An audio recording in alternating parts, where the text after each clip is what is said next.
Guys, നമ്മളിന്ന് കുറച്ച് പ്രാവിൻ്റെ വിശേഷമായിട്ട് നമ്മൾ വന്നിരിക്കണത്. നമ്മുടെ അടുത്ത് ഇപ്പോൾ കുറച്ച് അത്യാവശ്യം ഒരു 17-18 പ്രാവുകളുണ്ട്.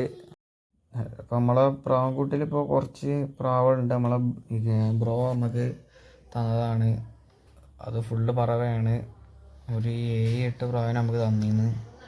അപ്പോൾ നമ്മുടെ അടുത്ത് ഇപ്പോൾ അത്യാവശ്യം പ്രാവുകളുണ്ട്. നമ്മുടെ കുറച്ച് നാടൻ പ്രാവ്, 2-3-4 നാടന്മാരുണ്ടാവുള്ളൂ. ബാക്കിയൊക്കെ പ്രാവുകളാണ്.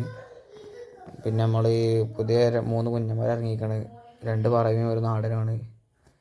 നാടന് ഒരു ജൊക്കാണ്, പറവ ഒരു കയലും ഒരു കയലപ്പുള്ളിയാണ്. പിന്നെ നമ്മളെ പ്രാവുംകൂടിൻ്റെ അവസ്ഥ നോക്കുകയാണെങ്കിൽ പ്രാവുംകൂടി നമ്മൾ നയിച്ച് മാറ്റി നമ്മൾ ഇനി പുതിയ ഉണ്ടാക്കണം. അപ്പോൾ അതിന് നിങ്ങളെ സപ്പോർട്ട് നമുക്ക് ആവശ്യമാണ്. നമ്മളടുത്ത് പറപ്പിക്കാൻ 4 പ്രാവുണ്ട്. ഇപ്പോൾ കുറച്ച് ആയിട്ട് പറപ്പിക്കാച്ചിട്ടാണ്. പ്രാവുകൾ ഫുൾ ചിറകൊന്നും വന്നിട്ടില്ല. പിന്നെ നമ്മളെ ബ്രോ തന്നൊരു ജോഡി പറവപ്രാവ് ഉണ്ടായിരുന്നു. ആ പറവപ്രാവുകൾ മറ്റേ പാത്രത്തിൽ മുട്ടയിട്ടില്ല, അത് അടിയിലെ മുട്ടയിട്ട്. രാത്രി മുട്ടയിട്ട് നമ്മൾ രാവിലെ വന്ന് നോക്കുമ്പോൾ പൊട്ടി കിടക്കണ്ടായിരുന്നു.